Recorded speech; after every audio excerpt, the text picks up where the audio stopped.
Welcome to special analysis. నేను రమ్మ మండవ. ఈ రోజు అనాలిసిస్ లో భాగంగా మనం తీసుకోబోతున్న టాపిక్ ఏంటంటే, ఈ రోజు అనాలిసిస్ నేను ఒక టైటిల్ పెట్టాను, కొడాలి నాని మళ్ళీ వచ్చాడు, ఇంతకన్నా దిగజాడు అనుకున్న ప్రతిసారి అని చెప్పి నేను టైటిల్ ఇవ్వడం జరిగింది. ఆ అంశం గురించి మనం మాట్లాడదాం. కొడాలి నాని ప్రత్యేకంగా తెలుగు రాష్ట్రాల్లో పరిచయం అక్కర్లేని వ్యక్తి. పూర్తి స్థాయిలో రాజకీయాల్లోకి వచ్చిన తర్వాత బూతులు ఎలా మాట్లాడాలి, ఆ బూతుల్ని ఎండార్స్ ఎలా చేయాలి, ఆ బూతుల్ని విశ్వవ్యాప్తం ఎలా చేయాలి, వీటన్నిటిలో డిగ్రీ ఎవరికైనా ఉందంటే అది కొడాలి నాని స్పెషల్ డిగ్రీ చేశాడు. దాంట్లో ఒక 4 సార్లు సుదీర్ఘంగా ఒక కాన్స్టిట్యూన్సీ గెలవడం అంటే అది మామూలు విషయం కాదు. తనకంటూ ఒక ఓన్ ఇండివిజువల్ ఇమేజ్ అక్కడ క్రియేట్ చేసుకుంటే తప్ప, బేస్ ఆ స్థాయిలో ఏర్పాటు చేసుకుంటే తప్ప. అలాంటి కొడాలి నాని చాలా తక్కువ సమయంలోనే పార్టీ వైఎస్ఆర్సీపీ అధికారంలోకి వచ్చిన సమయంలో మళ్ళా ఆ రోజు 4వ గెలవడం జరిగింది. వెంటనే ఆయనకి మంత్రి పదవి వచ్చింది. అది కూడా అత్యంత కీలకమైన పౌర సరఫరాల శాఖ మంత్రి అయ్యారు. ఆయన తన శాఖ మీద కంటే తన బూతుల మీద నాని ఎక్కువ ఫోకస్ పెట్టేవాళ్ళు. జగన్మోహన్ రెడ్డి స్కిన్ సేవ్ చేయడం కోసం ఆయన పార్టీ అధినేత తనకి ఎమ్మెల్యే టికెట్ ఇచ్చాడు 2 సార్లు ఆయన అదేవిధంగా గెలవడంతోనే మళ్ళీ మంత్రిని చేశారు. అధికారంలోకి రావడంతోనే ఆ స్థాయిలో తను ఎప్పుడు ట్యాంపర్ చేస్తూ వచ్చాడు. కాబట్టి అధినేత అంటే ఆ లాయల్టీ ఉండాల్సిందే, దాన్ని ఎవరైనా కూడా వెల్కమ్ చేద్దాం. కానీ ఆ అధినేత కోసం, అతని స్కిన్ సేవ్ చేయడం కోసం ఎదుటోడి మీద బూతులు వేసేవాడిని ఏమంటారు, ఏ స్థాయిలో బూతులు మాట్లాడేవాడు కొడాలి నాని. ఆయన టీవీలో కొడాలి నాని వస్తుంటే బూతుల మంత్రి అని టీవీ కట్టేసిన సందర్భాలు కూడా ఉండేవి. నాకు ఎప్పుడు కూడా ఒక డౌట్ వస్తూ ఉంటుంది, వాళ్ళ ఇంట్లో వాళ్ళు లేడీస్ ఉంటారు కదా, ఇంట్లో భార్య పిల్లలో ఉంటారు. ఆయన ఇలా బూతులు మాట్లాడి ఇంటికి వెళ్తే ఆయన మాట్లాడిన బూతులు కానీ ఆయన మాట్లాడిన మాటలు కానీ ఇంట్లో వాళ్ళని కూడా హిట్ చేస్తాయి కదా.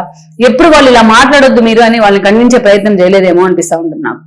మన ఇంట్లో ఎవరైనా సరే, ఇంటికి పెద్దదైనా సరే, బయట బజార్లో ఎక్కడైనా గొడవలు పెట్టుకుని బూతులు మాట్లాడితే ఇంటికి వచ్చినాక వాళ్ళ భార్య పిల్లలో ఇట్లా మాట్లాడొద్దు మీరు, బయటకు వెళ్తే మనకి పొరుగు పోతుందని చెప్పి వార్న్ చేసే ప్రయత్నం చేస్తారు. కొంత సమయం పాటించండి, ఎంత కోపం వచ్చినా నిగ్రహించుకోండి అని సలహా ఇస్తా ఉంటారు. మరి ఎప్పుడు కూడా మరి అతని చుట్టాలు కానీ, అతన్ని ఇంట్లో ఉన్న వాళ్ళు కానీ, అతని బంధువులు కానీ ఎప్పుడు ఇతన్ని వార్న్ చేసే ప్రయత్నం చేయలేదేమో. మరి అంత చండాలంగా, నోరుని అంత చండాలంగా ఉపయోగించనేది కూడా ఇతని ద్వారా తెలిసింది. యాక్చువల్ గా రాజకీయాల్లో ఉంటే ఎవరైనా సరే అంత సుదీర్ఘ రాజకీయ చరిత్ర ఉంటే నలుగురికి ఐడియల్ గా ఉండాలి మనం మాట్లాడే మాటలు. అంతేగాని నలుగురిని ఇంక రాజకీయాలు ఎందుకురా బాబు మాకు ఈ రాజకీయాలు అనుకునేలాగా చేయకూడదు. అలాంటి వాళ్ళ ఫస్ట్ ఉండే లీడర్ ఎవరంటే కొడాలి నానినే. మనకు తెలుసు టీడీపీ నుంచి ఆయన ప్రస్థానం స్టార్ట్ అయింది.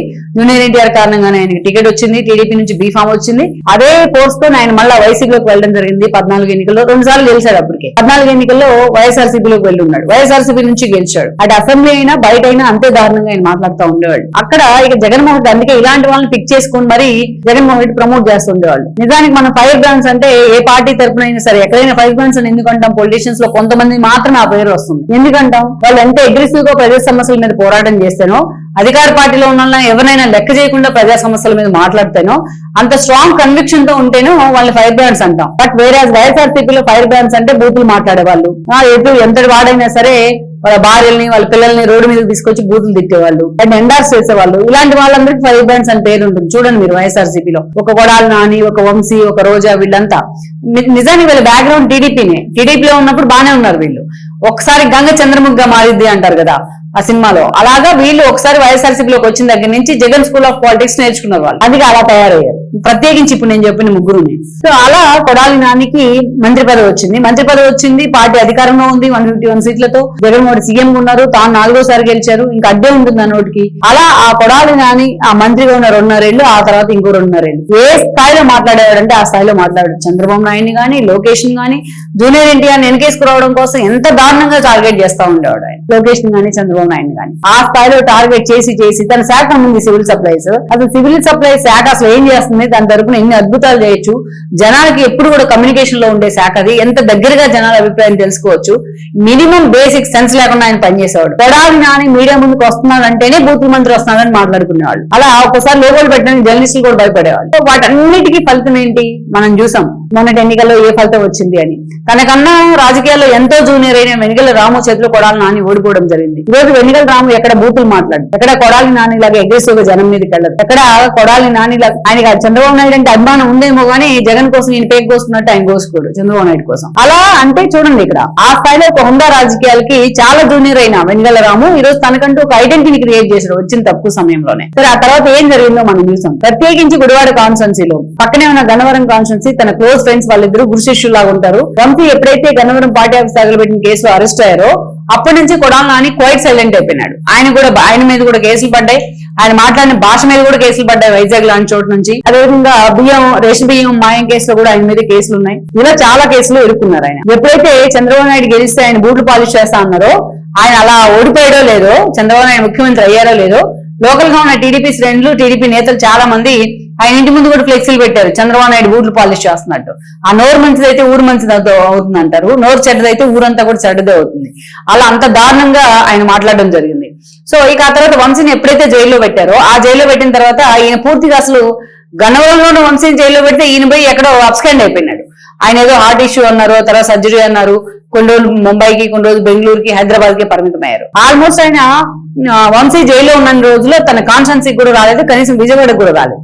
ఎప్పుడైతే వంశీ బయటకు వచ్చారో జైలు నుంచి, అప్పుడు నాని బయటికి రావడం, నాని తన కాన్స్టెన్సీకి రావడం జరిగింది. అటు పేరు నాని లాంటి వాళ్ళతో బయటికి కావడం జరిగింది. ఇలా అప్పుడప్పుడు మనం చూస్తున్నాం ఈ మధ్య కాలంలో. వంశీ పూర్తిగా సైలెంట్ అయితే అంతకన్నా ఎక్కువ సైలెంట్ అయ్యారు కొడాలి నాని. దాని మీద లుక్అవుట్ నోటీస్ కూడా ఉందనే ప్రచారం ఉంది. If it is fact are not, మొత్తానికి అయితే మాత్రం కొడాలి నాని అటు గుడివాడ మీద కానీ, వంశీ అటు గన్నవరంలో కానీ ఎక్కడ ఫోకస్ పెట్టట్లా. గన్నవరంలో కొన్ని యాక్టివిటీస్ లో వంశీ పాల్గొంటున్నప్పటికీ గతంలో ఉన్న అగ్రెసివ్ వంశీ వేరు, ఇప్పుడున్న సైలెంట్ గా మౌనమునిలాగా మారిపోయిన వంశీ వేరు అన్నట్టు పరిస్థితి ఉండింది. సో వంశీ కారణంగా, వంశీకి జైలు నుంచి వచ్చిన తర్వాత అతన్ని లైఫ్ లీడ్ చేసిన విధానం చూసిన తర్వాత కొడాలి నాని కూడా సైలెంట్ అయిపోయినారు. అందరూ ఏమనుకున్నారు, వంశీని జైల్లో పెట్టిన దెబ్బకు కొడాలి నాని మారిపోయినట్టున్నారు.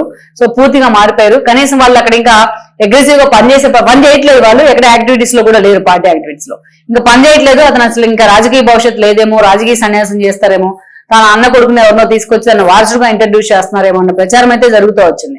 ఇంకా ఆల్మోస్ట్ కొడాలి నాని పని, వంశీ పని అయిపోయినట్టే అన్న ప్రచారం కూడా జరిగింది. అలాంటిది ఇప్పుడు చాలా గ్యాప్ తర్వాత నాని మీడియా ముందుకు వచ్చారు. ఎందుకంటే మొన్నే ఆయన జగన్ ని కలిశారు ఒక 1 వీక్ బ్యాక్. కలిసిన తర్వాత అందరూ అనుకున్నారు మళ్ళీ యాక్టివ్ అవుతున్నారేమో కొడాలి నాని అని. దాన్ని ఎండార్స్ చేస్తున్నట్టుగా ఈ రోజు మీడియా ముందుకు వచ్చి మళ్ళా సేమ్ లాంగ్వేజ్ కొడాలి నాని ఎవరైనా మారారు అని అనుకుంటే దాన్ని పూర్తిగా అబద్ధాన్ని ప్రూవ్ చేసేలాగా ఆయన మాటలు ఉన్నాయి. ఈ రోజున మళ్ళా బూట్ల భాష, బూట్లు నాకే భాష, ఇలాంటి భాషకి వెళ్ళిపోయాడు. మళ్ళా మోడీ దగ్గర చంద్రబాబు నాయుడు పడిపోయి తలంచుకుంటా ఉన్నాడు, ఎక్కడన్నా కనిపిస్తా అని చెప్తున్నాడు. అప్పుడు జగన్ ఏం చేశాడు, ఒకసారి మా వాళ్ళు నేను వీడియో మాట్లాడేటప్పుడు ఆ ఫోటోస్ వేస్తారు, ఒకసారి ఆ ఫోటో వేస్తే తెలుస్తుంది మీకు ఏ స్థాయికి పొంగిపోయాడు జగన్మోహన్ రెడ్డి.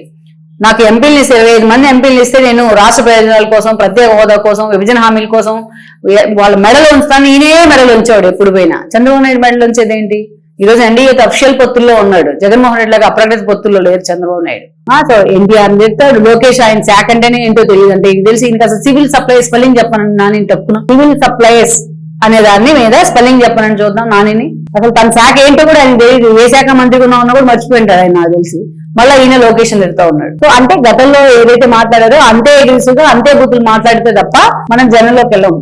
మనకుంది ఆ ఫ్యాన్ బేసే కాబట్టి, ఆ రౌడీ బేసే కాబట్టి మనకుంది ఆ యాంగిల్ లోనే మనం వెళ్ళాలి. ఆ నెగిటివిటీని పట్టుకుని మనం వెళ్తే మాత్రమే 4 సీట్లన్నా వస్తాయన్నట్టు జగన్ క్లాస్ తీసుకున్నట్టున్నాడు. ఆ రెప్లికా ఏంటనేది కనిపిస్తా ఉంది బయటకు వచ్చిన తర్వాత. సేమ్ రోజు కూడా అలాగే మాట్లాడారు. వీళ్ళందరినీ బాగా ప్రొవోక్ చేసి మీరంతా మాట్లాడండి, మహానాడు మీద మాట్లాడండి అని పంపించినట్టున్నాడు. అదే మాట్లాడుతూ ఉన్నారు అందరూ. సో అందుకనే కొడాలి నానికి నేను అందుకే టైటిల్ పెట్టా, ఇంతకన్నా దిగజారుకున్న ప్రతిసారి దిగజారుతామని. నీలో ఏదో మార్పు వస్తుందని ఆశించాం మేము ఇన్ని రోజులుగా సైలెంట్ గా ఉంటే. వంశీలో ఎలాగ వచ్చిందో నీలో కూడా అలాగే వచ్చింది అనుకున్నాం, కానీ నువ్వేమీ మారలేదు. నేను యాజ్ టీజ్ గా అదే నాని నేను ప్రూవ్ చేసుకునే ప్రయత్నం అయితే చేస్తా ఉన్నావు. సో నీకు రిజల్ట్ కూడా అదే యాంగిల్ లో రాబోతోంది.